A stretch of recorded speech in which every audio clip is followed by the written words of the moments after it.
할렐루야, 목요예배 오신 여러분들을 주님의 이름으로 축복하며 환영합니다. 우리 옆에 분과 함께 인사하겠습니다. 사랑은 실패하지 않습니다. 이곳 가운데 오신 여러분들께서 하나님의 사랑을 받고 실패하지 않는 사랑의 승리를 경험하는 놀라운 축복이 임하기를 예수님의 이름으로 축복합니다. 오늘 우리 함께 보실 말씀은 요한일서 4장 16절부터 21절까지의 말씀입니다. 요한일서 4장 16절부터 21절까지의 말씀입니다. 합독하겠습니다. 하나님이 우리를 사랑하시는 사랑을 우리가 알고 믿었노니 하나님은 사랑이시라. 사랑 안에 거하는 자는 하나님 안에 거하고 하나님도 그의 안에 거하시느니라. 이로써 사랑이 우리에게 온전히 이루어진 것은 우리로 심판날에 담대함을 가지게 하려 함이니 주께서 그러하심과 같이 우리도 이 세상에서 그러하니라. 사랑 안에 두려움이 없고 온전한 사랑이 두려움을 내쫓나니 두려움에는 형벌이 있음이라. 두려워하는 자는 사랑 안에서 온전히 이루지 못하였느니라. 우리가 사랑함은 그가 먼저 우리를 사랑하셨음이니라.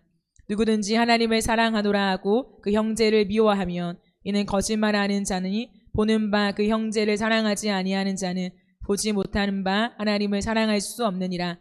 우리가 이 계명을 주께 받았나니 하나님을 사랑하는 자는 또한 그 형제를 사랑할지니라. 아멘. 가슴 뛰는 사귐 시리즈 7번째 시간입니다. 오늘은 두려움을 내쫓는 힘이라고 하는 제목으로 하나님 말씀을 전하겠습니다. 우리 모두에게는 두려움이 있지요.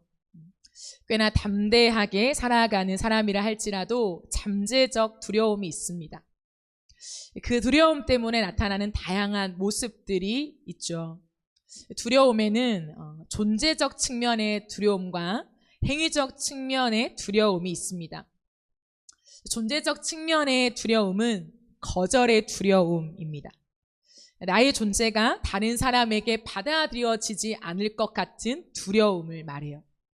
나의 성향뿐만 아니라 내가 가진 생각, 이념, 가치, 방향 등 모든 것이 포함되는데요. 사람이 나를 공감하거나 이해하거나 수용하지 못하고 물과 기름처럼 섞이지 않을 것 같은 두려움을 의미합니다. 그러다 보니 사람들과의 관계 속에 좀처럼 나의 깊은 마음을 나누지 못합니다.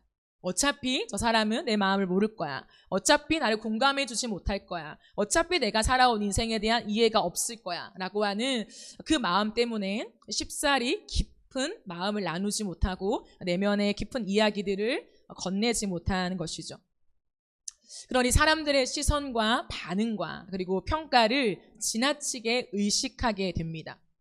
그러다 보니 사람과의 관계 속에서 느끼는 불안함이 굉장히 높아요.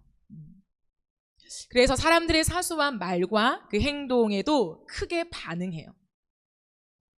그리고 나에 대한 상대의 마음을 의심하고요. 좀처럼 확신하지 못합니다. 그런데 이런 거절의 두려움을 가진 사람의 또 다른 반응은 뭐냐면 오히려 사람에 대해서 냉담하고 무심한 태도를 가지게 되는 경우도 있습니다.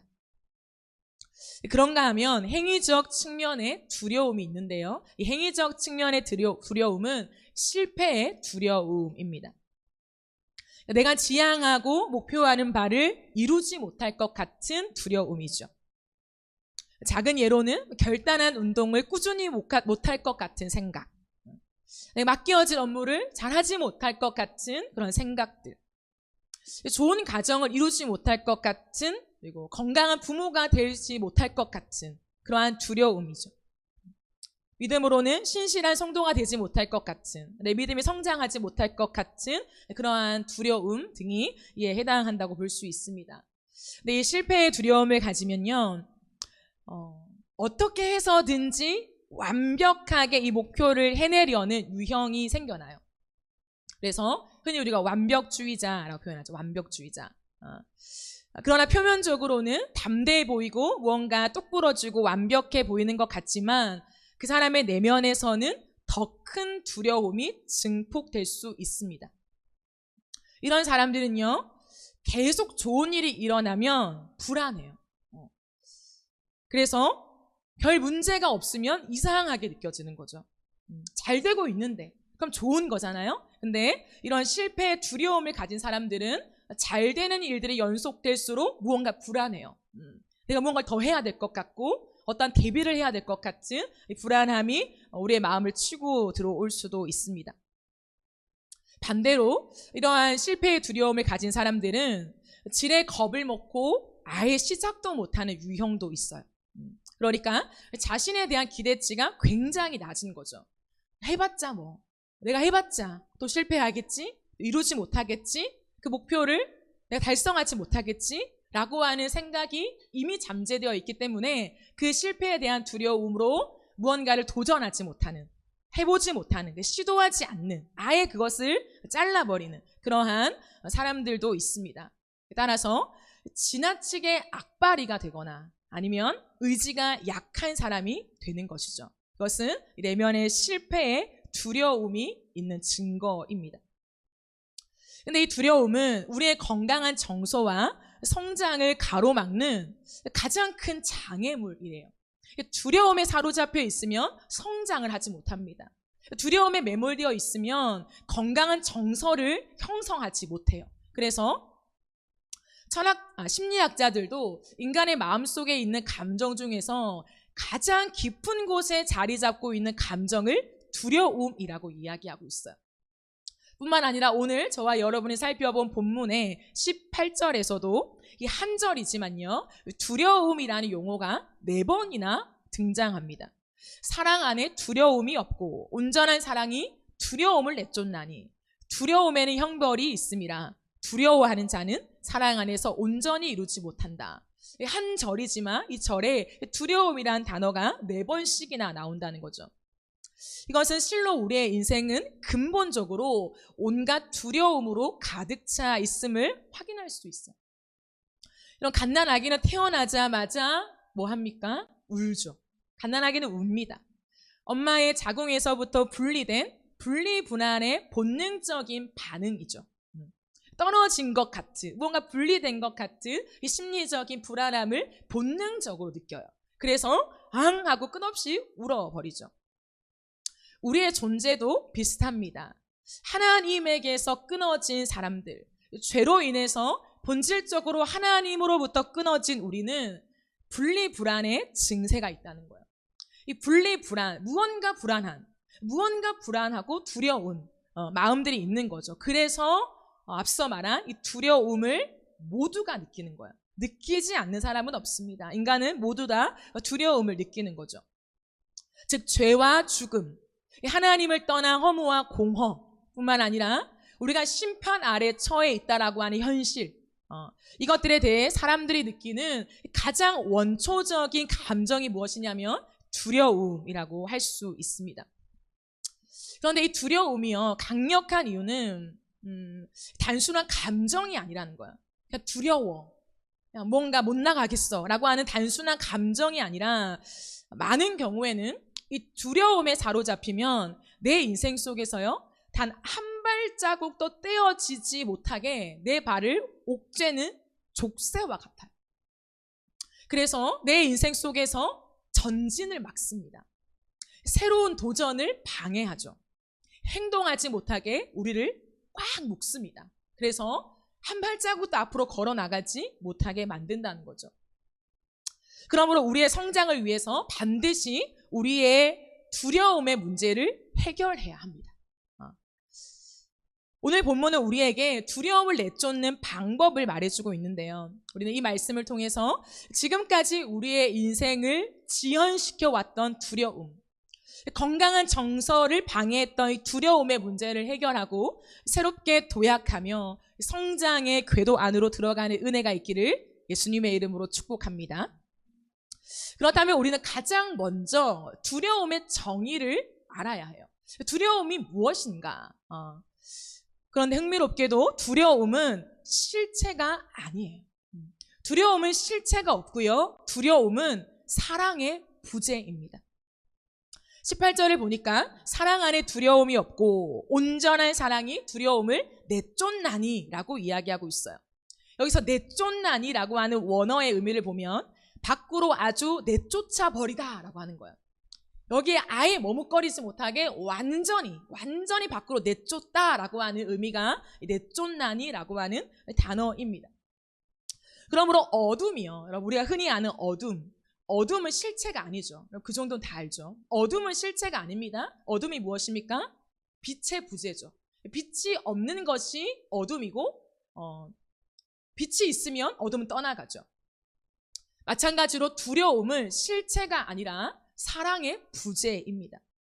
사람 얼굴조차 보이지 않는 칠흑 같은 어둠 속에 있더라도 불이 딱 켜지면 사람의 얼굴이 환하게 보이고 있었던 어둠이 떠나가잖아요. 마찬가지로 우리 안에 수많은 두려움이 덮고 있다 할지라도, 그래서 옴짝달싹 할 수 없이 우리가 한 발자국도 내걷지 못하는 두려움에 사로잡혀 있더라도 사랑이 우리 안에 들어오기 시작하면 두려움이 내쫓아진다는 거예요. 두려움은 소멸됩니다. 그러므로 사랑이 있는 곳에는 두려움이 설 자리가 없어요. 사랑이 강력하게 부어지는 자리에는 두려움이 소멸됩니다. 이것은 진리이죠. 따라서 우리는 온갖 두려움을 내쫓기 위해서 해야 하는 것이 있는데 온전한 사랑 안에 거하는 것이죠. 오늘 4장 16절을 보면 하나님이 우리를 사랑하시는 사랑을 우리가 알고 믿었노니 하나님은 사랑이시라. 사랑 안에 거하는 자는 하나님 안에 거하고 하나님도 그의 안에 거하시느니라 라고 이야기합니다. 두려움을 내쫓기 위해서 온전한 사랑 안에 거해야 된다. 여러분, 이것은 굉장히 단순한 진리죠. 사랑이 있으면 두려움이 내쫓아지는구나 라고 하는 단순한 진리입니다. 그런데 굉장히 깊고 오묘한 진리이죠. 온전한 사랑은 무엇입니까? 온전한 사랑, 퍼펙트예요. 완벽한 사랑. 완벽한 사랑이 이 땅에 있습니까? 이 땅엔 없죠. 그러므로 우리는 사랑의 원형을 봐야 되는데 오늘 우리가 읽은 말씀에서 하나님은 무엇이라 소개하고 있습니까? 하나님은 사랑이시라. 그러면 사랑의 원형은 누구입니까? 하나님 자체입니다. 이 세상에는 수많은 사랑을 이야기하고 있죠. 영화, 드라마, 음악, 수많은 예술 분야에서 사랑을 소재로 삼고 있습니다. 연인과의 사랑, 부모와의 사랑, 친구와의 사랑, 수많은 관계 속에서 우리는 사랑을 이야기하고 있어요. 그러나 하나님이 없는 사랑은 불완전하며 깨어지며 왜곡된 사랑입니다. 하나님의 사랑만이 완벽한 사랑, 온전한 사랑이라고 성경은 우리에게 가르치고 있어요. 그러므로 우리가 온전한 사랑 안에 거하며 두려움을 내쫓기 위해서 필요한 것은 하나님의 사랑 방식을 알아야 돼요. 하나님의 사랑이 무엇인가? 하나님은 어떻게 사랑하시는가? 하나님의 그 사랑 방식을 알고 배워야 해요. 그래야 우리가 그 안에 거할 수 있고 그 안에 거하며 우리의 온갖 종류의 두려움도 다 떠나갈 것입니다. 그렇다면 하나님의 사랑 방식이 무엇일까요? 오늘 저는 여러분과 크게 두 가지를 함께 나누려고 합니다. 하나님의 사랑 방식 첫 번째는 먼저 하는 사랑입니다. 오늘 본문 19절을 보겠습니다. 우리가 사랑함은 그가 먼저 우리를 사랑하셨음이라 라고 말씀하고 있어요. 하나님의 사랑은 어떠한 사랑이라고요? 먼저 하는 사랑이에요. 이것을 다른 말로 하면 선물의 사랑이라고 할 수 있습니다. 하나님이 우리에게 주시는 사랑. 이 선물의 사랑을 먼저 헬라어로는 프로토스라고 하는데요. 프로토스 사랑으로 요한은 설명하고 있습니다. 즉 하나님이 우리를 사랑하시는 것은 우리가 하나님을 사랑한 것에 근거하지 않아요. 우리가 하나님을 사랑하기 때문에 우리에 대한 보상이나 대가로 하나님이 우리를 사랑해 주시는 것이 아니라는 거죠. 요한일서 4장 10절을 보면 오늘 본문 조금 위에 사도 요한은 어떠한 맥락을 이어가냐면 이런 말씀을 하고 있습니다. 사랑은 여기 있으니, 진짜 사랑, 온전한 사랑이 어디 있냐? 여기 있다라고 말하면서 그 여기 있는 사랑을 설명하죠. 우리가 하나님을 사랑한 것이 아니요 하나님이 우리를 사랑하사 우리의 죄를 속하기 위하여 화목 제물로 그 아들을 보내셨습니다. 그러므로 하나님 아버지의 사랑이 온전하고 완벽한 사랑인데 그 사랑은 그 아들을 통해서 우리 가운데 주어진 사랑이다라고 말씀하고 있습니다. 하나님의 사랑 앞에서 우리가 곰곰이 생각해봐도 하나님은 계속적으로 먼저 찾아오시는 사랑이었죠. 내가 받는 사랑만 해도, 나 홀로 내 개인이 하나님과 대면했을 때의 그 사랑을 풀어 설명해도 내가 먼저 하나님을 찾아가거나 내가 먼저 주님께 매달리거나 내가 먼저 주님 앞에 날마다 기다리는 사랑이 아니라 사실은 하나님이 지속적으로 나를 찾아오신 사랑에 설득된 거죠. 끝없이 우리를 먼저 찾아오시고 또다시 하나님을 외면한 우리를 또다시 먼저 찾아오시고 찾아오신 그 사랑 앞에 우리가 또다시 엎어지고 고백하게 되고 여기까지 우리가 오게 된 것입니다. 그러므로 사도 요한은 우리에게 말하고 있는 거예요. 그 하나님의 온전한 사랑은 우리를 먼저 찾아오시는 사랑이다. 그리고 하나님이 먼저 하시는 사랑이다. 그 사랑 안에 거하라 라고 이야기하고 있죠. 여러분, 그 사랑 안에 거한다, 먼저 찾아오시는 사랑 안에 거한다 라고 하는 것을 다른 말로 하면 지속적인 사랑이라고 할 수 있어요. 우리의 형편과 우리의 마음과 우리의 태도와 때로는 우리의 자세와도 상관없이 하나님이 항상 우리를 먼저 사랑하신 그 사랑은 지속된다는 거예요. 끝없이 지속되고 계속적으로 우리를 향해 흘러오는 사랑입니다. 그러면 사랑의 지속성은 굉장히 중요해요. 나의 어떠함과 상관없이 사랑이 지속되잖아요. 그럼 처음에는 어떤 마음이 들까요? 불안해요. 사랑을 받았는데 그 사랑에 대한 마땅한 반응을 하지 못할 때, 그 사랑에 대한 응답을 하지 못할 때 웬만한 양심이 회복된 사람 안에는 어떤 생각이 드냐면 진짜 나 못됐다, 참 배은망덕하다, 참 형편없다, 나 스스로에 대한 자책이 오거든요. 그래서 불안해요. 어떠한 불안이요? 이 사랑이 이제 끊어질 수 있겠다라는 불안이요. 물론 겉으로는 태어난 척하죠. 어차피 내가 반응을 못한 거니까 사랑이 끊어질 수도 있지 뭐. 겉으로는 태어난 척하지만 모든 사람은 내면 속에 불안함을 경험할 수밖에 없습니다. 사랑의 지속력이 끊어지는, 다시 분리불안의 상태가 올 것 같은 상상만 해도 사람은 마음속에 큰 불안함이 우리의 마음을 엄습하거든요. 그러므로 지속적인 사랑이라는 건 무엇이냐면 내 안에 불안함이 계속되잖아요. 이 사랑이 언젠가 끊어질 수 있다. 이 상대가 어차피 나를 거절할 수 있다, 나를 등질 수 있다 라고 생각하는 그 불안을 계속적으로 다듬어가고 다루어가는 시간이에요. 그러면서 지속적인 사랑이 우리 안에 계속 올 때 어떠한 은혜가 있냐면 안정감을 누리게 돼요. 그 안정감 속에서 하나님이 우리 가운데 하시는 일이 뭐냐면 거절감에 대한 치유를 하십니다. 하나님이 끝없이 우리에게 먼저 다가오시죠. 그런데 이것은요 그냥 횟수가 아니에요. 한 번 다가오셨고 우리는 또 외면하고 두 번째 다가오시고 100번째 다가오시고 그냥 1000번째 다가오시는 것이 아니라 그렇게 하나님이 우리 인생 가운데 다가오실 때마다 우리는 어떻게 해요? 그 사랑을 받아야 된다고 말씀드렸죠. 그 사랑을 외면하지 않고 받아야 돼요. 또 받아야 돼요. 계속해서 받을 때 어떠한 일이 일어나냐면 나도 모르게 치유가 일어나요. 우리의 인생 속에 거절에 대한 두려움이 있습니다. 버림받을 것 같은 두려움이 우리 안에 내재되어 있어요. 잠재되어 있습니다. 그런데 하나님의 지속적인 사랑, 먼저 하시는 사랑이 계속 들어오면요 나도 모르게, 나도 인지하지 못하는 때로는 상황 속에서도 내 안에 거절감에 대한 두려움이 치유가 돼요. 우리 안에 상처가 있거든요. 그 상처를 하나님이 만지기 시작하십니다. 그러면 어떠한 은혜가 있을까요? 내 존재가 하나님에게 받아들여지는구나 라고 하는 이해와 인식과 그 믿음이 생겨요. 이제는 내가 인과응보처럼 하나님 앞에 마땅한 반응을 드려야만 하나님의 지속적인 사랑이 돌아오는 것이 아니구나. 내가 무엇을 해야 돌아오는 것이 아니라 반응이라는 건 무엇입니까? 왔기 때문에 하는 거죠. 그래서 이 부분이 풀려지면서 때론 내가 연약해서 하나님의 사랑이 지속적으로 오는데 반응을 못해요.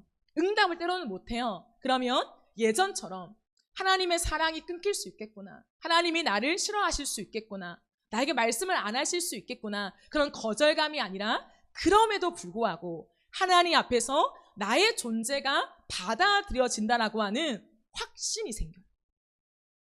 그건 단번에 생기지 않습니다. 반복적으로.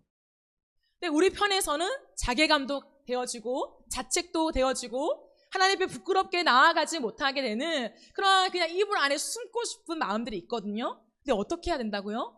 나아가야 된다고요. 하나님의 사랑 앞에 계속 나아가야 된다고요.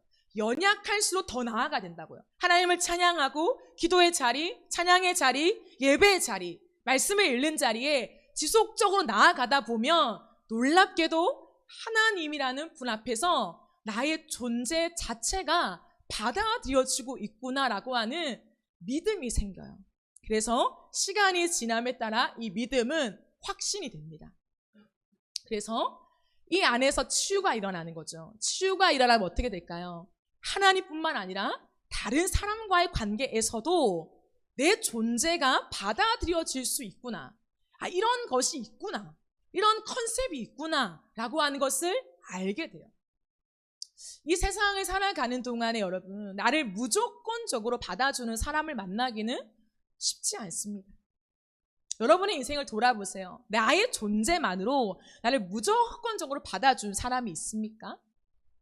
있다면 부모님 정도가 되겠죠. 하지만 부모님들 안에서도 완전하게 나의 존재를 받아주지 못할 때도 있죠. 그런 부모님도 계시죠. 그러므로 일생을 살아가면서 나의 존재만으로 누군가가 계속적으로 나를 받아주는 것은 경험하지 못할 때가 있어요. 아무리 가까운 부부라도 정말 이렇게 계속 싸움이 되고 안 맞으면 헤어질 수도 있겠다. 끝날 수도 있겠다. 이 잠재적인 불안이 우리 안에는 항상 있다는 거예요. 그러므로 누군가가 끝까지 나의 존재를 받아준다라고 하는 믿음과 확신을 가져본 적이 없어요. 근데 이것을 어떻게 가지냐? 경험했기 때문에 가지는 게 아니라 경험을 기반으로 해서 가지는 것이 아니라 하나님 앞에서 내 존재가 받아들여진다는 것이 믿어지고 확신이 될 때 경험해 보진 않았지만 사람과의 관계에서도 이것이 가능하구나. 가능할 수 있구나. 하나님과의 관계에서만이 아니라 사람과의 관계에서도 이게 있을 수 있는 일이구나 라고 하는 생각의 전환이 일어나게 되는 것입니다. 그러면 우리의 마음속에 어떤 확신이 생기냐면 사랑할 수 있는 확신이 생겨요. 거절감 속에서 내가 다가갈 때 저 사람이 나를 거절하거나 나를 부정하거나 나를 싫어하겠지 라고 하는 그 생각 속에 주저하는 것이 아니라 나도 모르게 내가 먼저 다가가는 사랑을 하게 된다는 거죠. 이것이 하나님께서 우리에게 알려주고 싶은 사랑 방식입니다. 그러므로 우리가 이 땅 가운데 나의 존재를 받아주는 사랑을 만나지 못했다고 해서 너무 불안해하지 마세요. 그리고 여러분의 존재를 너무 걱정하지 마세요. 하나님은 우리의 어떠함에도 불구하고 우리의 존재를 받아내십니다. 이미 우리의 존재를 사랑하신 거예요. 우리가 아직 죄인 되었을 때 우리를 사랑하셨잖아요. 어떻게 사랑하셨습니까? 자신의 아들을 십자가에 내어주시면서까지 사랑하셨잖아요. 아끼지 않고 자기 아들을 내어주셨다는 거죠. 그러므로 우리의 어떠함이 아니라 우리의 존재로 하나님 우리를 사랑하십니다. 변하지 않아요. 그렇기 때문에 이 땅을 살아가면서 우리가 아무리 많은 상처와 관계의 깨어짐과 단 한 번도 내 존재가 수용되는 경험을 하지 못했다 하더라도 그런 사랑을 사람과의 관계에서도 할 수 있어요. 거기에 대한 차단이 없다는 거죠. 그런 사랑은 없어. 나를 받아주는 사람은 없을 거야. 라고 내가 단정 짓고 마음의 문을 차단하는 것이 아니라 할 수 있다. 일어날 수 있다. 그 하나님의 온전한 사랑 안에서 가능하다라고 하는 것에 마음의 문이 열리면서 우리 안에 사랑에 대한 확신과 도전을 할 수 있게 되는 것이죠. 그래서 우리 안에 생겨나는 하나님의 은혜가 무엇이냐면 일관성 있는 사랑을 하는 사람이 되어져요. 그러면 사랑에는 지속성이 굉장히 중요하지만 그 지속적인 사랑을 받으면 사랑이 일관되게 나가요. 한결같은 사랑을 할 수 있게 되는 거죠. 한결같은 마음과 자세와 태도를 지향하게 돼요. 우리가 완벽하게 그렇게 사랑하지 못하죠. 그런데요, 사랑하는 여러분 안에 사랑의 회복과 함께 사랑의 일관성, 끝없이 그 사람을 향하여 일관된 사랑의 태도를 지향하십시오. 지향하세요. 사랑을 멈추지 말고 돌아서지 말고 끝없이 일관된 사랑으로 나아가는 그것을 지향해 보세요. 그 안에서 풍성한 하나님의 사랑을 누릴 수 있는 것입니다. 그런가 하면 하나님의 사랑 방식 두 번째는 확장되는 사랑입니다. 이 확장되는 사랑, 20절부터 21절까지의 말씀을 보겠습니다. 누구든지 하나님을 사랑하노라 하고 그 형제를 미워하면 이는 거짓말하는 자니 보는 바 그 형제를 사랑하지 아니하는 자는 보지 못하는 바 하나님을 사랑할 수 없느니라. 우리가 이 계명을 주께 받았나니 하나님을 사랑하는 자는 또한 그 형제를 사랑할지니라 라고 말씀하죠. 하나님 앞에서 우리가 이 사랑의 회복이 일어날 때에 반드시 함께 가는 것이 무엇이냐면 다른 사람을 향한 사랑이 소통된다는 거죠.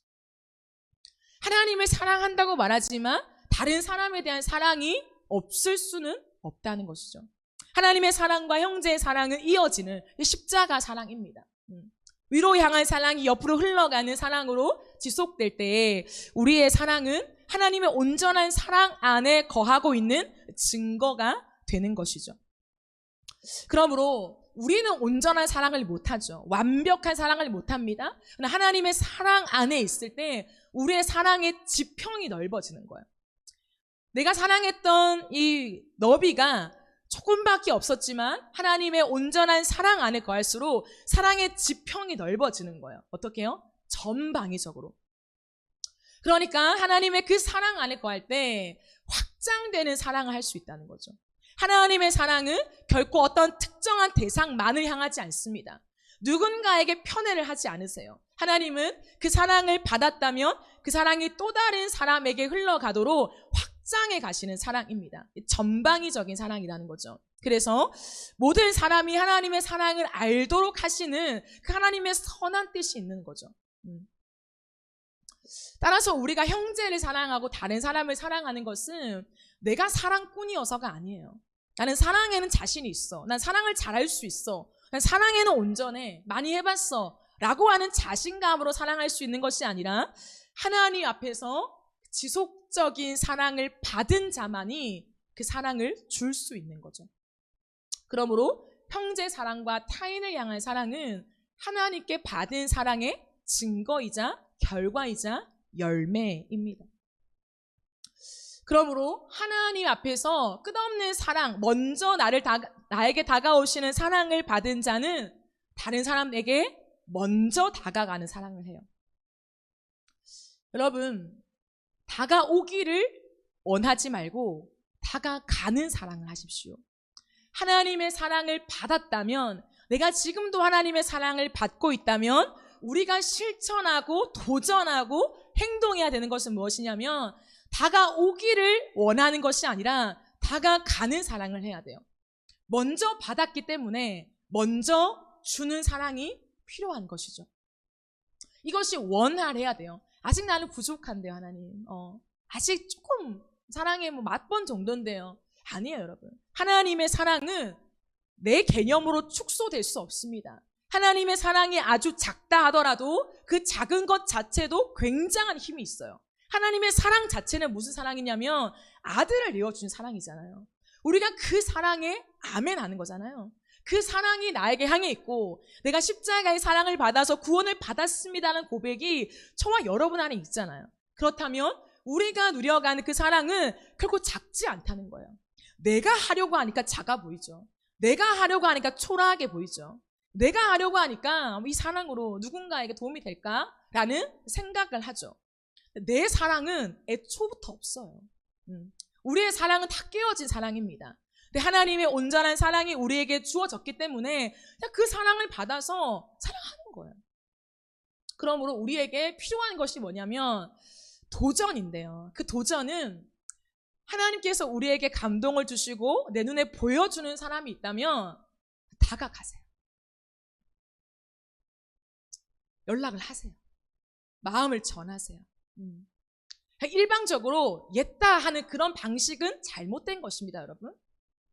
이 하나님 감동과 널 향한 마음이 있어 받던지 말던지 이런 자세 있잖아요. 그런 게 아니라 그 사람의 마음에 닿도록, 그리고 그 사람과 인격적인 관계를 하도록, 일방적인 어떤 메시지 전달이 아니라 그 사람과 주고받는 사랑의 여지를 열어놔야 되죠. 열어놓지만 때로는 돌아오지 않더라도 내가 먼저 용기를 내고 도전해서 그 사람에게 다가가는 것은 너무나 필요한 것입니다. 그래서 사랑을 너무 거창하게 생각하지 마세요. 너무 많은 걸 주려고 하지 마세요.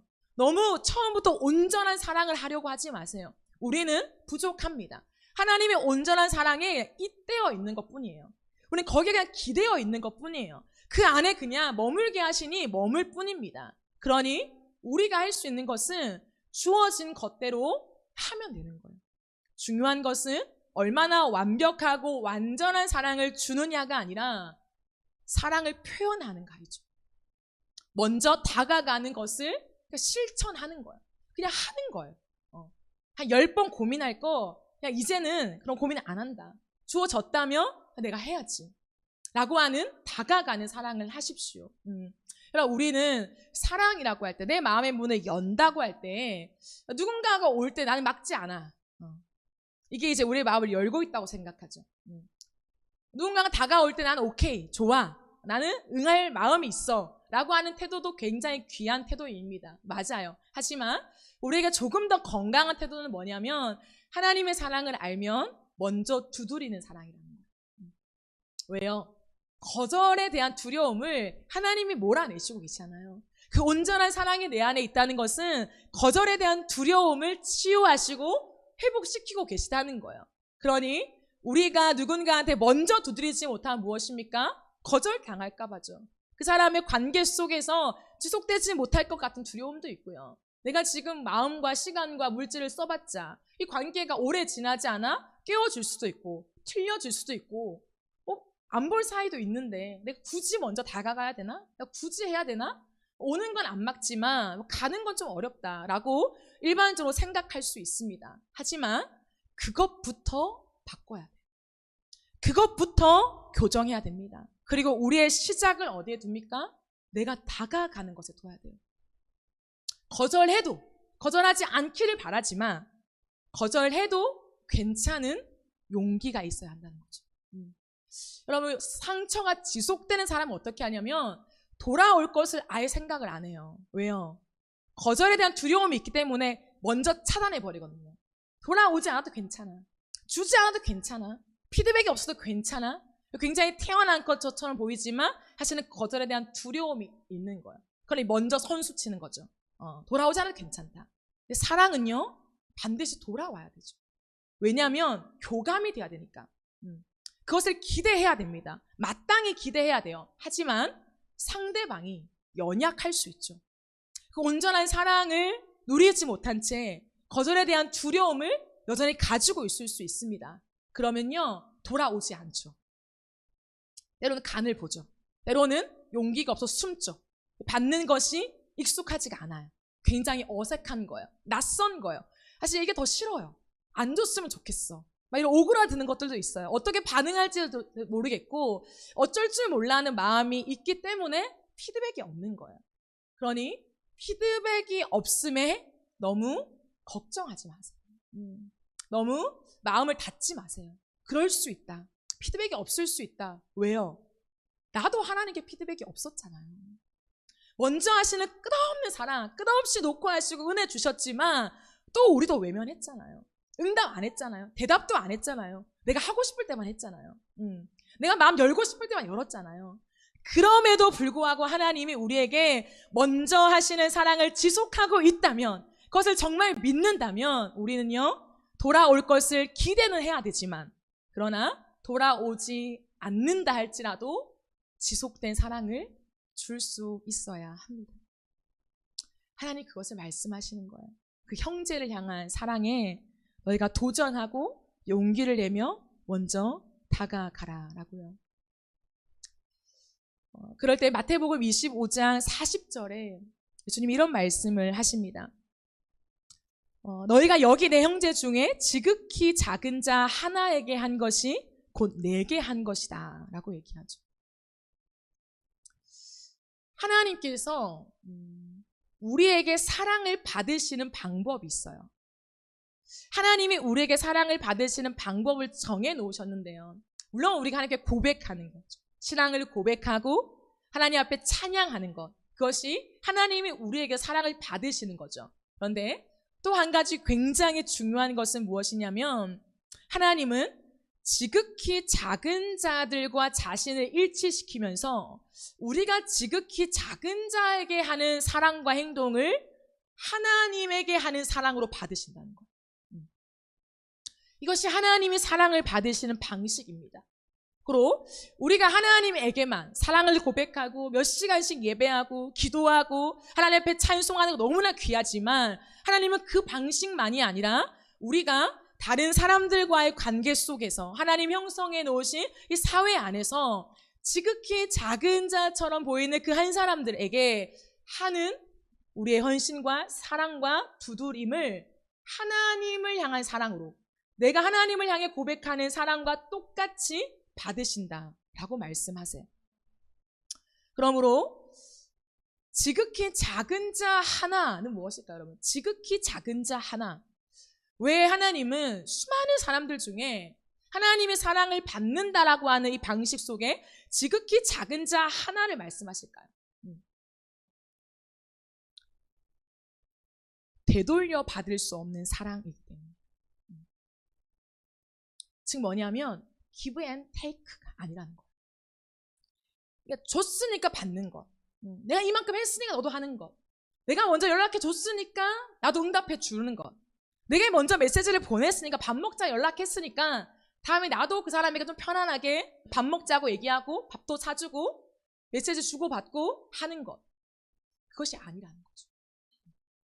하나님이 우리에게서 사랑을 받으시며 우리로 하여금 배워가기 원하시는 하나님의 사랑의 방식은 뭐냐면 give and take에서 멀어져라는 거예요. 너와 나, 죽이 잘 말아 너와 나 쿵짝쿵짝. 그것이 하나님이 원하시는 사랑의 방식이 아니라는 거예요. 그래서 공동체 안에서도 또 우리가 사회를 살아가면서도 우리가 누군가에게 내 시간과 물질과 또 내가 할 수 있는 많은 것들을 흘려보낼 수 있죠. 그런데요, 흘려보냈다고 해서 그것을 내가 받았잖아요. 받았다고 해서 그 사람에게 그대로 돌려주려고 생각하지 마세요. 그럼 어떻게 해요? 그 사람에게 그대로 되갚고 보상해주고 그 사람에게 내 사랑을 고백해주는 것이 아니라 나는 또 다른 지극히 작은 자 한 사람에게 받은 사랑을 전해줘라는 거죠. 또다시 마음의 문을 닫고 나처럼 굳게 마음의 문을 닫고 스스로 헤어나오지 못하는 그냥 나에게 먼저 두드려주세요 하고 조금 마음을 열고 있는 그냥 그 사람, 그 수동적인 태도를 가지는 그 사람에게 내가 받은 누군가로부터 받은 사랑을 흘려보내라는 거예요. 이것이 확장되는 사랑입니다. 하나님이 우리에게 말씀하시고 가르치시는 하나님의 사랑 방식이라는 거예요. 그러므로 지극히 작은 자 하나는 무엇입니까? 돌려줄 것이 없는 사람들이죠. 물질적으로든 마음적으로든 정신적으로든 여러 가지 기타 등등 그들의 처한 상태 속에서 돌려줄 것이 없는 사람들, 그 사람들에게 먼저 다가가라 라고 주님 말씀하세요. 도와주어도 아무런 대가가 없을 것 같은 사람, 뻔하게 그게 보이는 사람, 용서하거나 받아들이고 싶지 않은 사람들, 아무리 사랑을 내가 쏟아부어도 밑빠진 독에 물 붓기 같은 그 관계들, 그 대상들, 그 사람들이 지극히 작은 자 하나.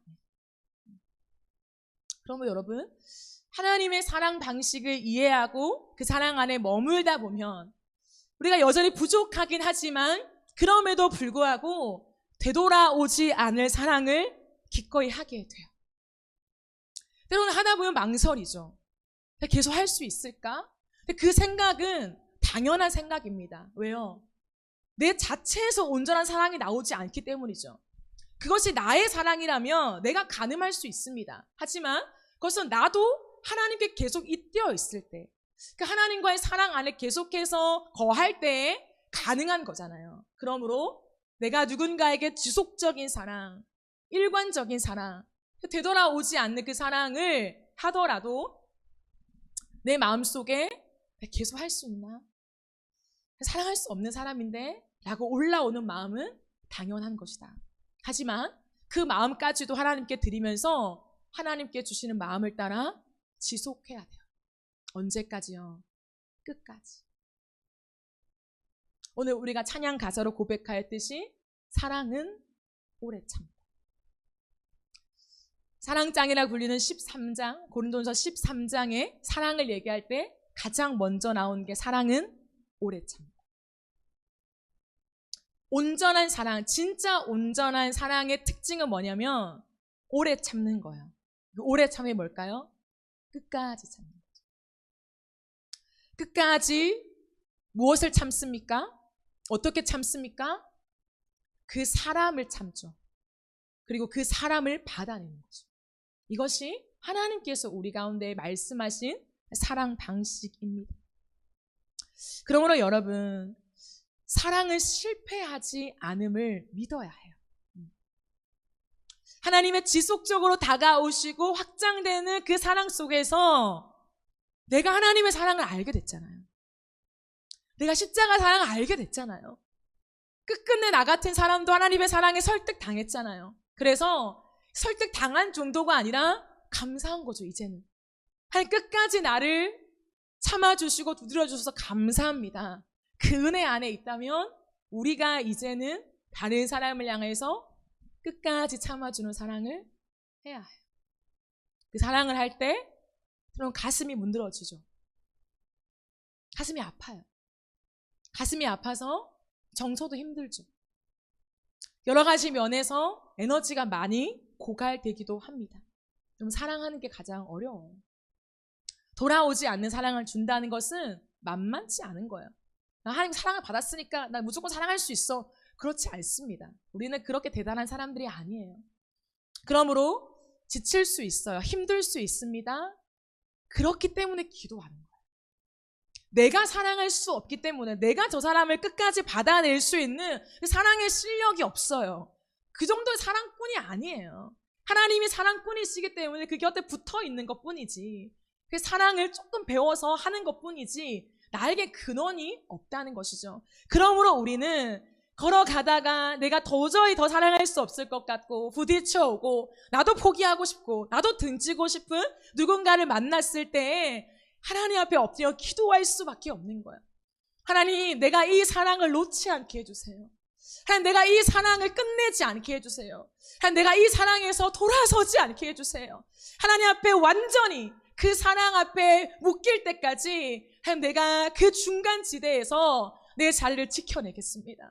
하나님의 거룩한 통로, 사랑의 통로가 되어서 그 굳은 마음과 하나님 굳게 닫힌 그 문들이 완전 열려서 하나님의 온전한 사랑 안에 그들도 거해서 그 마음 안에 있는 결핍과 상처와 구멍난 마음들, 그 쓰라린 마음들이 다 하나님 치유되어서 회복으로 나아올 때까지 주여 내가 이 자리를 떠나지 말게 하소서. 내 가슴 속에 사랑이 멈춰지지 않게 하소서.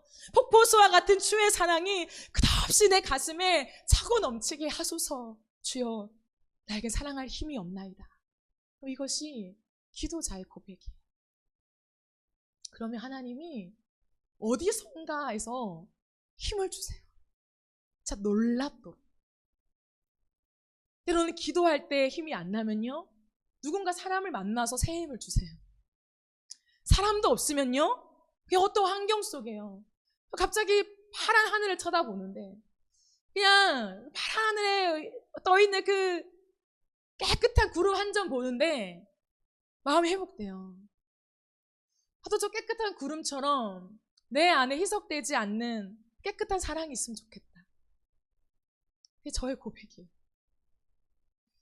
기도해도 안 되고 뭘 해도 안 되고 어떻게 이 사랑에 다시 펌프질 할 수 있습니까? 라고 하나님 앞에 엎드려 기도할 때도 별 감흥이 없고 내 마음 더 굳어져 가고 약해질 때 터벅터벅 하늘을 쳐다보는데 깨끗한 파란 하늘에 떠있는 구름 한 점을 보고 기도하는 거죠. 하나님, 저 구름이 제 마음 같았으면 좋겠습니다. 항상 떠있는 저 깨끗한 구름처럼 내가 저런 사랑을 할 수 있는 사람이면 참 좋겠습니다. 근데 그 순간 회복이 되는 거예요. 그 순간 다시금 뭐 충전된 것처럼 사랑의 펌프질이 오면서 가능해지는 거죠. 왜요? 내가 원하고 있잖아요. 하고 싶지 않아서가 아니라 억지로 내가 하고 있는 게 아니라 하고 싶은데 내 안에서 그 자력이 없기 때문에 내 한계에 부딪혀 있는 것을 누가 알아요? 내가 알아요. 그래서 저는 그것을 고백하는 거예요. 계속 하나님께 고백해요. 마음의 감흥이 있든 없든 계속 고백합니다. 근데 그 구름 한 점 앞에서의 그 고백에 내 진심이 딱 맞닿아지면서 성령이 일하실 때 내 마음에 그래, 다시 사랑하자. 다시 사랑해보자. 주님이 나를 먼저 사랑하셨으니 다시 가보자 하는 마음이 어디선가 내 안에 생겨나는 거예요. 여러분, 그러므로 사랑을 실패하지 않아요. 이 믿음이 있으면요, 어떠한 지점에라도 하나님은 사랑의 불이 붙는 그 접착 지점을 허락하십니다.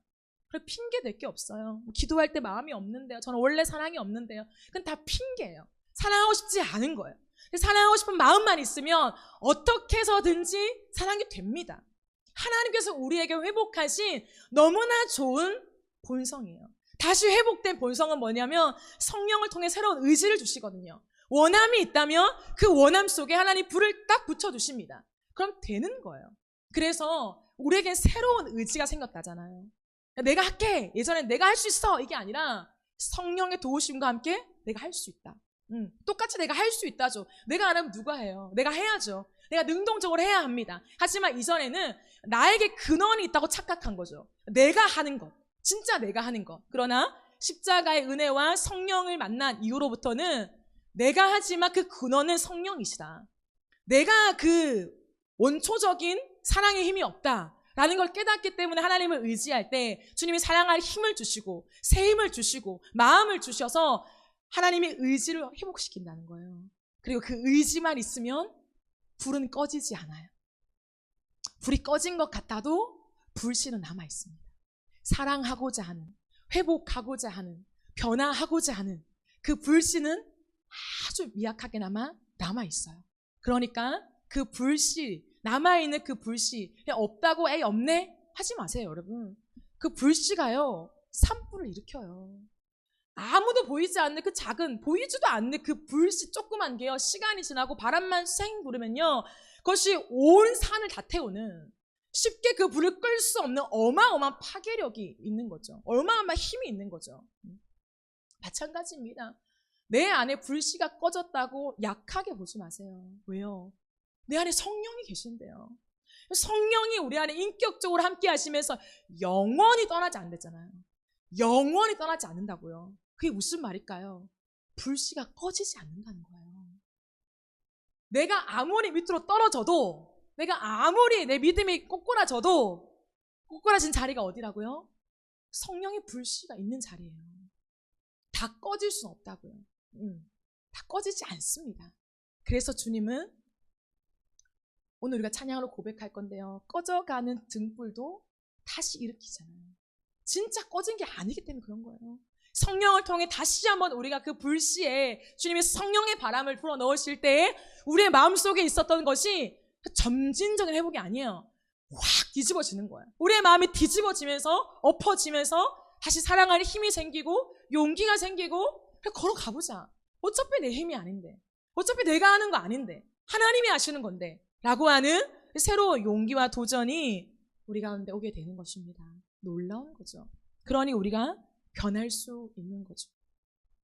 따라서 우리의 인생을 돌아볼 때 가장 잘한 일이 뭘까요? 우리가 아직 한평생을 다 살지 않았지만 우리의 인생을 돌아볼 때 여러분은 내가 가장 잘한 일이 이거구나. 어떤 걸 고백하고 싶어요? 우리의 인생을 다 살고 뒤를 돌아볼 때 아마도 제가 예상하기로 가장 잘한 일은 사랑한 일이었다 생각하게 될 거예요. 여러분의 인생 속에 포기하고 싶은 그 지점에 그 사람을 놓지 않고 내가 끝까지 그 사람을 기다려주고 사랑하고 참고 받아냈던 그 기억을 돌아볼 때 참 잘했다. 그때 포기 안 하기 참 잘했다. 그때 그 사람 손 놓지 않기를 진짜 잘했다. 그 사람의 반응 따라서 나도 외면하지 않기를 진짜 잘했다. 나 잘했어. 그리고 하나님께 감사하겠죠. 하나님 감사합니다. 저는 그럴 거라고 예상해요. 제 인생은요. 여러분의 인생도 그와 같기를 축복합니다. 왜냐하면 사랑은 모든 것을 이기기 때문이에요. 사랑은 절대 지지 않습니다. 지지 않아요. 사랑은 끝끝내 이깁니다. 그러므로 여러분 안에 사랑이 없다면 그냥 하나님의 사랑 받으세요. 어쩔 수 없죠. 그때는 계속 받으세요. 끝없이 받고 하나님이 날 사랑한다는 찬양 많이 들으시고 성경 말씀 속에서도 뭔가를 하라는 성경보다 내가 너를 무조건적으로 사랑한다. 야 너를 책임진다. 인도한다. 라고 하는 그 말씀들을요 많이 읽으세요. 많이 읽어야 돼요. 그때는. 많이 읽고요. 사랑을 많이 받으십시오. 그러나 조금 하나님이 우리의 인생을 회복시키시고 그 사랑이 무엇인지를 알게 될 때는요. 조그만한 회복 같아 보여도 곧바로 실천하세요. 곧바로 다가가세요. 내게 친한 사람 말고 찰떡 콩떡인 사람 말고 좀 다른 사람, 다른 성향의 사람, 내가 좀 어려운 사람, 좀 불편한 사람, 두드리기에 좀 머쓱한 사람, 반응이 어떠할까 예상이 안 되는 사람, 아니면 너무 뻔하게 부정적인 반응이 돌아올 것을 예상되는 사람, 그 사람에게 두드려 보세요. 지극히 작은 자 하나입니다. 그러면 내가 그냥 그 사람에게 사랑을 주는 것이 아니라 내가 다가가는 그 사랑을 내가 하나님을 향한 사랑으로 주님은 받으세요. 그리고 그 사람과 나의 인생 속에서도 하나님이 필요한 회복과 은혜를 주실 줄 믿습니다. 그러므로 사랑하는 일을 포기하지 맙시다. 그 어떤 순간이라도 사랑을 포기하지 마십시오. 여러분 자신을 향한 사랑도 포기하지 마십시오. 내가 포기하면 어떡해요? 나 자신을 포기하지 말고 하나님도 끝까지 나를 사랑하시기 때문에 그 사랑에 잇대어서 우리의 모습 그대로 하나님께 드리십시오. 그리고 살아가면서 사람에 대한 거절감을 받았을 수도 있죠. 그런데 괜찮습니다. 다시 한번 하나님이 그 마음을 온전하게 회복시켜 주실 것입니다. 그러니 너무 빨리 차단하고 단정 짓지 마세요. 우리는 아직 어려요. 아직 젊습니다. 우리가 살아갈 날들이 더 많다고 보면 돼요. 그러므로 걸어왔던 시간에 대한 부정적인 생각이 우리의 발목을 잡지 않게 하십시오. 두려움이, 그 거절과 실패에 대한 두려움이 우리의 발목을 잡아서 더 이상 한 발자국도 도전하지 못하게 만드는 것은 끊어내야 돼요. 내 생각 속에 일단 그건 아니다 라고 단정 지으면서 하나님 앞에 기도하십시오. 또 기도하고 기도하십시오. 그 사랑에 잇대기 위해서 나아가고 도전하십시오. 그리고 지극히 작은 자 한 사람을 찾으십시오.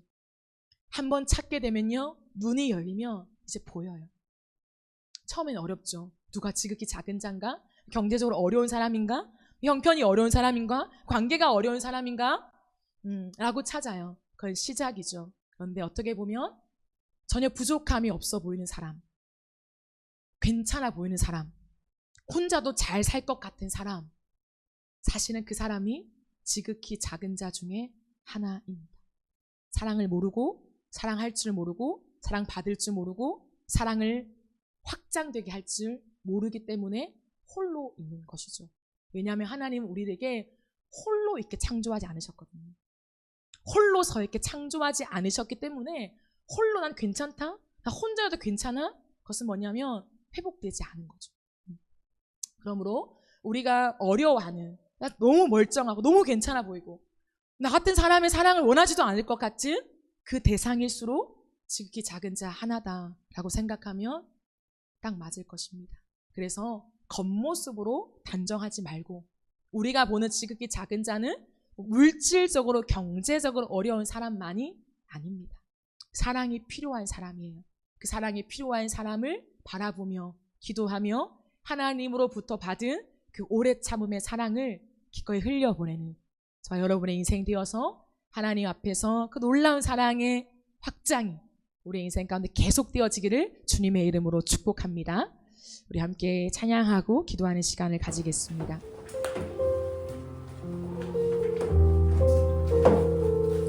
이 시간 들은 말씀을 기억하면서 우리 찬양으로 함께 나아갔으면 좋겠습니다.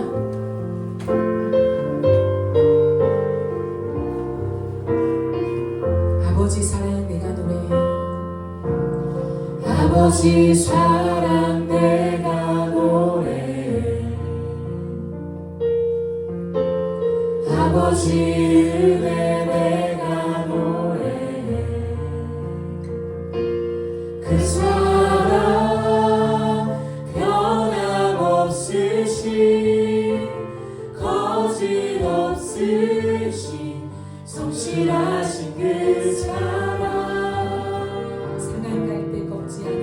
상한 갈 때 꺾지 않으시는 꺼져가는 등불 끄지 않는 꺼져가는 등불 끄지 않는 그 사랑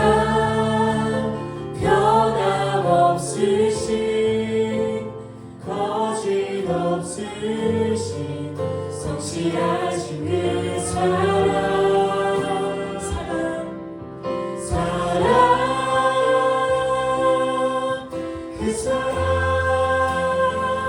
날 위해 죽으신 날 위해 다시 사신 예수 그리스도 다시 오실 그 사랑 죽음도 생명도 천사도 하늘의 어떤 권세도 끊을 수 없는 영원의 그 사랑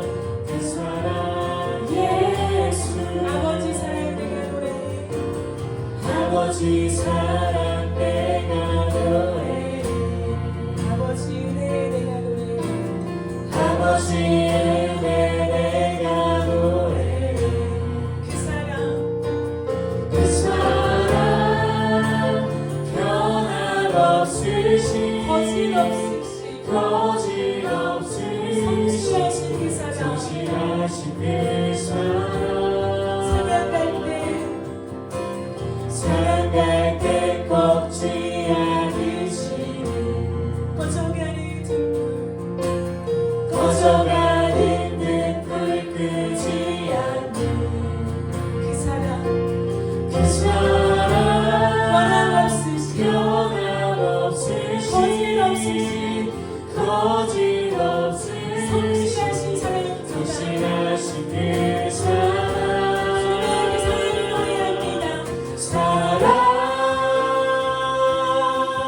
그 사랑 날 위해 죽으신 날 위해 다시 사신 예수 그리스도 다시 오신 그 사랑 죽음도 생명도 천사도 하늘의 어떤 권세도 끊을 수 없는 영원한 그 사랑 그 사랑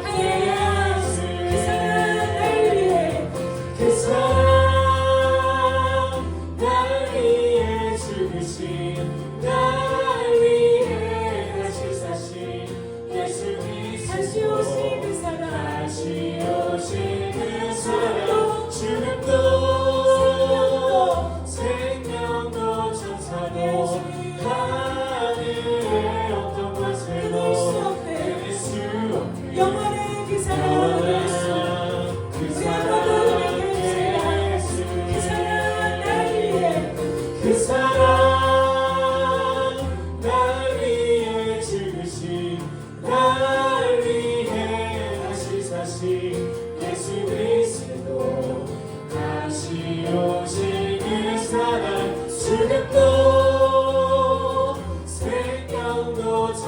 바다도 하늘의 어떤 곳에도 끊을 수 없는 영원한 그 사랑 예수.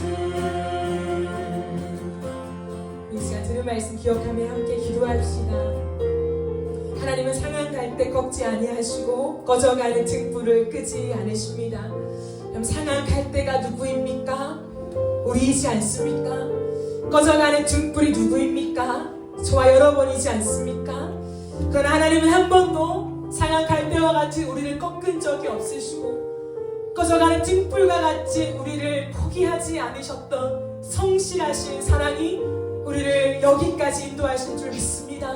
우리 이 시간 기도하며 나아갈 때 주여 이 사랑 안에, 이 온전한 사랑 안에 거하게 하여 주시옵소서. 하나님, 우리 안에 여전한 두려움들이 있습니다. 거절의 두려움, 실패의 두려움, 우리의 존재적인 두려움, 행위적인 두려움, 우리의 무수히 많은 온갖 두려움에 사로잡아 오늘도 우리의 발목을 잡혀서 우리가 한 발자국 내뱉지 못하는 하나님 그런 상황들이 있습니다. 그러나 주여 다시 한번 주의 온전한 사랑 안에 거하게 하여 주시옵소서. 우리 안에 지속적으로 다가오신 하나님의 사랑, 먼저 하신 사랑, 하나님 그 다음에 주의 한결같은 사랑, 하나님 그 사랑 안에 거하길 원하오니 우리의 상한 심령을 치료하여 주시고 하나님 사랑받지 못하고 사랑하지 못하는 우리의 부족함과 연약한 마음을 주여 회복시켜 주시고 하나님 우리가 다시 한번 주의 사랑 안에 온전한 자유와 두려움이 완전히 내쫓아지는 하나님 완전한 희망을 경험할 수 있도록 주의 온전한 사랑으로 역사하여 주시옵소서. 우리 주의 구의 시력이 남이 나갑니다. 주여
마음이 활짝 열려야 합니다. 하나님은 우리의 존재를 사랑하십니다.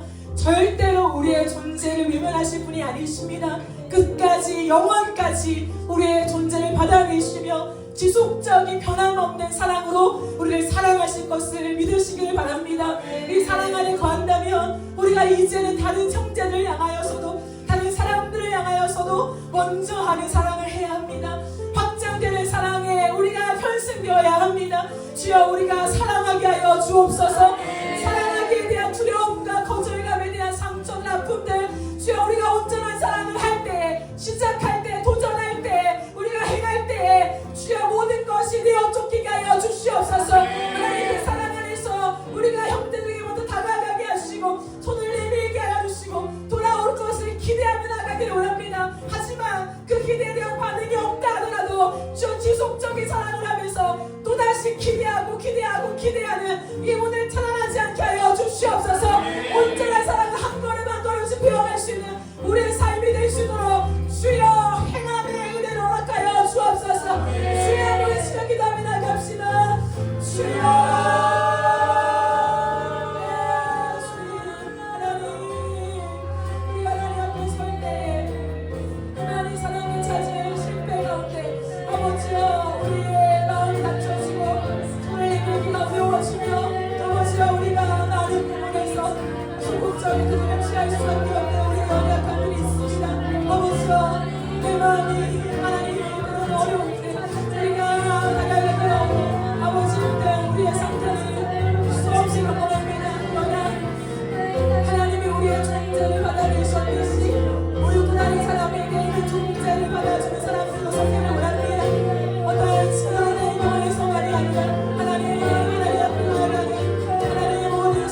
기도할 때 사랑은 절대 실패하지 않습니다. 사랑은 지지 않습니다. 그러므로 여러분 이 땅을 살아가면서 무엇을 꿈꾸시겠습니까? 우리 하나님의 사랑을 받은 존재로서 이 땅을 살아가면서 온전한 사랑을 꿈꿉시다. 온전한 사랑이 내 안에 그리고 우리 공동체 안에 이 교회 안에 흘러 넘치기를 우리가 꿈꾸는 세대가 되십시다. 사랑이 너무나 왜곡적이고 너무나 육체적이고 너무나 기브앤테이크 그 감각적인 너와 나의 어떤 소통으로만 끝나는 그런 사랑이 아니라 계속해서 흘러가는 사랑, 밑바지속에 물 붓는 것 같지만 누군가를 향해 끝까지 사랑할 수 있는 이 사랑이 다시 한번 이 땅의 교회 가운데 회복되어야 될 줄 믿습니다. 하나님 우리에게 사랑할 힘을 허락하여 주옵소서.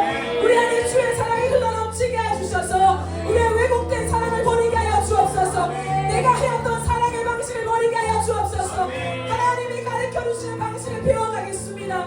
다시 한번 해보겠습니다. 일어서겠습니다. 도전하겠습니다. 주여 먼저 가는 사랑을 하게 하시고 끝까지 기다려주는 사랑을 하게 하여 주시며 주여 또한 나는 이제 성숙하여서 다른 사람에게 기다리게 하는 사람이 아니라 응답하는 사람으로 나아가게 하여 주시옵소서. 주여 우리 사랑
같이 기도하며 나아가실 때 사랑하는 여러분, 하나님께서 우리에게 말씀하시며 우리에 대한 하나님의 사랑을 받으실 때요, 지극히 작은 자 하나에게 한 것이 곧 나에게 한 것이다.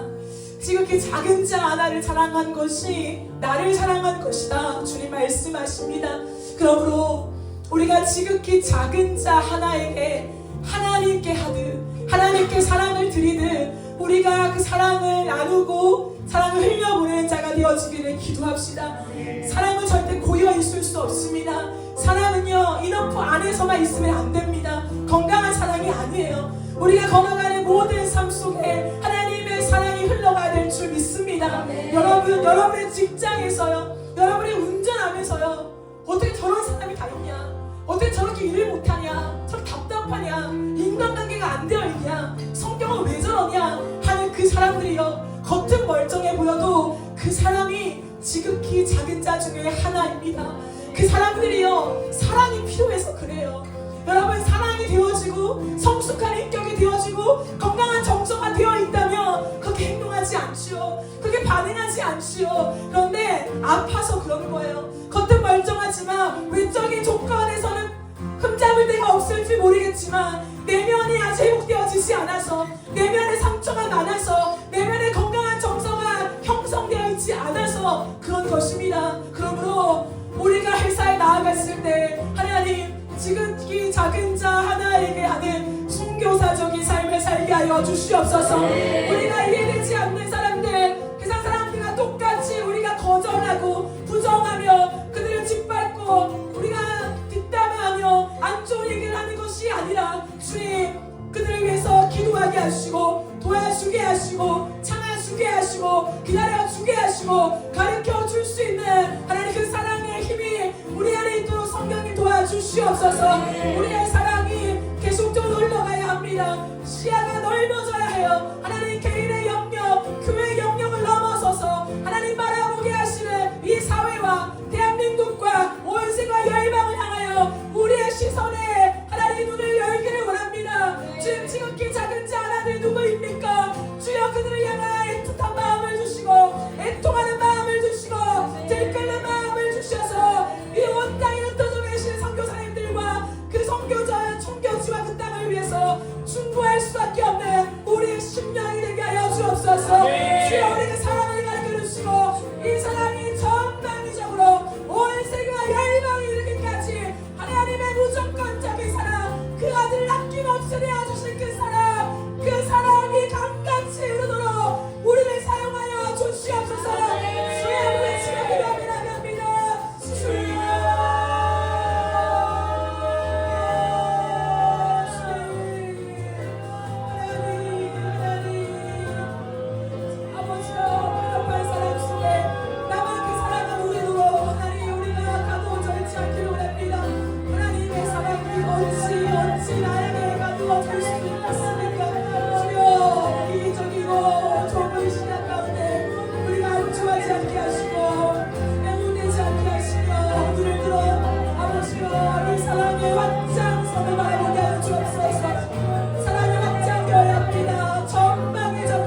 주옵소서. 복음 앞에 일어서게 하여 주옵소서. 주여 이 한국 땅을 조용치 않게 하시고 주여 온 세계와 열방에 잃어버린 영혼들을 향한 하나님의 그 사랑의 가슴들을 믿게 하여 주시오. 주여 우리의 모두를 일으켜 주시옵소서. 아버지 하나님 살려보라 우리입니다. 주여 역사하여 주시고 은혜를 베풀어 주시옵소서. 사랑하는 여러분, 우리 이 시간 마지막으로 합심하여 기도합시다. 기도하실 때 우리의 삶의 형편과 어려움들 많이 있습니다. 우리의 삶에서 믿음으로 살아가기가 너무 어렵지요. 하지만 우리에게 복음을 주셨으니 오늘도 그 사랑이 우리의 삶을 안위하시며 인도하시며 끌고 가고 계시니 눈을 들어 주의 나라를 바라보십시다. 주님 반드시 다시 오십니다. 우리가 눈을 들어 영원히 다가올 그 나라를 지향하며 그 나라를 기다리며 오늘 우리의 삶 속에서 주의 나라를 세워가는 일에 합심되어지게 하여 주시옵소서. 우리의 청년들을 바라볼 때 너무나 안타깝고 세상의 쾌락과 죄와 또한 세상의 인생의 무게 속에 짓눌려가는 이 청년들을 향한 하나님 들끓는 마음이 우리 안에 있게 하여 주시옵소서. 그들을 살릴 수 있는 길은 복음밖에 없습니다. 이 확신이 우리 안에 있어야 될 줄 믿습니다. 복음으로 저는 일어나게 하여 주시고 세상이 말하는 비전이 아니라 하나님 나라의 영원한 비전 바라보면서 우리의 세대가 다시 한번 하나님이 일으키시는 부흥의 세대가 되게 하여 주시옵소서. 선교사적인 마인드를 가지고 출근하게 하시고 선교적인 마인드를 가지고 가정을 세워가게 하시고 오직 주의 나라와 의를 위하여 우리에게 세우신 자리에서 우리가 예수 그리스도만을 드러낼 수밖에 없는 믿음의 세대로 우리 청년 세대를 일으켜 주시옵소서. 이 시대 가운데 선교사님들 대가 끊어지고 있습니다. 주여 우리 청년들 가운데 선교의 비서 허락하여 주시고 선교의 대가 끊어지지 않게 하시고 주여 우리 아비 세대 때부터 주여 이 나라 가운데 선교사 화소 이위 나라의 영광을 주셨는데 주여 이 복음의 헌신이 이어지게 하여 주옵소서. 우리의 삶을 그냥 복음을 전하는 그 영광이 충만해지게 하시고 누군가를 부르심을 받아 그 땅으로 가게 하시고 또한 가는 사람들을 위해서 내 물질과 시간과 헌신을 다하여 중보하며 협력하는 이 아름다운 연합의 동력이 우리 세대 가운데 일어나게 하여 주옵소서. 그 길에 우리 교회를 사용하여 주시옵소서. 주여 부르시며 기도합니다. 주여 주여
살아계신 주님, 오늘도 우리에게 이 말씀을 통하여서 하나님의 사랑을 알려주셔서 감사합니다. 왜곡되고 깨어지고 나 중심적인 사랑을 다 내려놓게 하시고 하나님 앞으로 나아가 그 말씀 앞에 진정하고 온전한 사랑을 배워가게 하여 주시옵소서. 우리가 가진 사랑이 얼마나 초라한지를 깨닫게 하시고 어느 한 사람도 온전하게 세워줄 수 없는 사랑임을 깨닫고 우리의 사랑으로 어줍지 않은 사랑의 흉내를 내지 않게 하시고 온전한 그 사랑 앞에 기대어 하나님의 사랑이 우리를 통하여 흘러가는데 거룩하고 깨끗한 통로가 되게 하여 주시옵소서. 하나님, 이 땅 가운데 사람들을 치유할 것은 하나님의 사랑밖에 없습니다.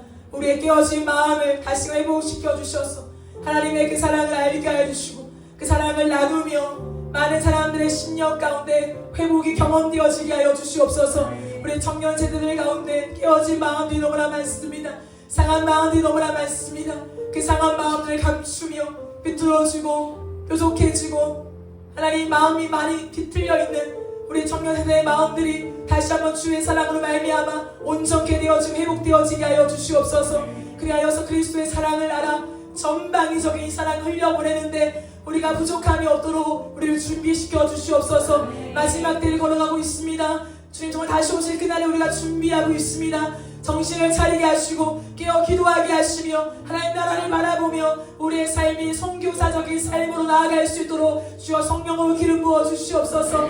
우리가 만나는 모든 사람들, 관계하는 것들, 하나님 직장, 하나님 우리의 가정, 우리가 어디에 있든지 겉모습으로 사람을 판단하지 않게 도와주시고 그 영혼을 꿰뚫어 볼 수 있는 마음이 있게 해주셔서 아버지여, 우리의 힘으로 사랑할 수 없는 사람들이기 때문에 사랑이 더 필요한 존재라는 것을 알고 지극히 작은 자 하나에게 주님께 하듯 그 사랑을 전달하는 우리가 되어지게 하여 주시옵소서. 하나님, 세상을 살아가면서 우리가 일과 사역과 겉으로 보이는 외적인 것에 몰두하지 않기를 원합니다. 우리에게 또한 선교회의 기회를 허락해 주셨사오니 우리가 어리석게 우리가 무언가를 하고 온다고 생각하지 않게 하시고 사역에 집중하지 않게 하시고 온 땅 가운데 하나님 심어져 있는 하나님의 사랑, 그 주님의 눈물, 하나님 온 땅을 향한 하나님의 변함없는 그 한결같은 사랑, 쉬지 않으시는 그 구원의 행하심, 그것이 얼마나 놀라운 것인지를 하나님 우리가 배우고 보고 확인하며 우리의 지극히 작은 가슴 속에 그 사랑이 맞닿아지는 계기들이 되게 하여 주시옵소서. 하나님, 그래서 다시 한번 불붙은 우리의 삶, 우리의 마음을 가지고 우리의 모든 주어진 환경 속에 주의 사랑을 증거하고 힘있게 자랑하며 주님만을 나타내는 우리의 삶을 살아가기에 부족함이 없게 하여 주시옵소서. 주 오늘의 기도가 내일의 삶으로 이어지게 하시고 다시 한번 삶을 도전하며 믿음으로만 하나님 바라보며 우리가 충성스럽게 걸어갈 수 있도록 한 사람 한 사람의 삶들을 감찰하시고 지도하시고 인도하여 주시옵소서. 그렇게 하실 주님을 기대하며 사랑하며 주님 감사드리며 예수 그리스도의 이름으로 기도드립니다. 아멘.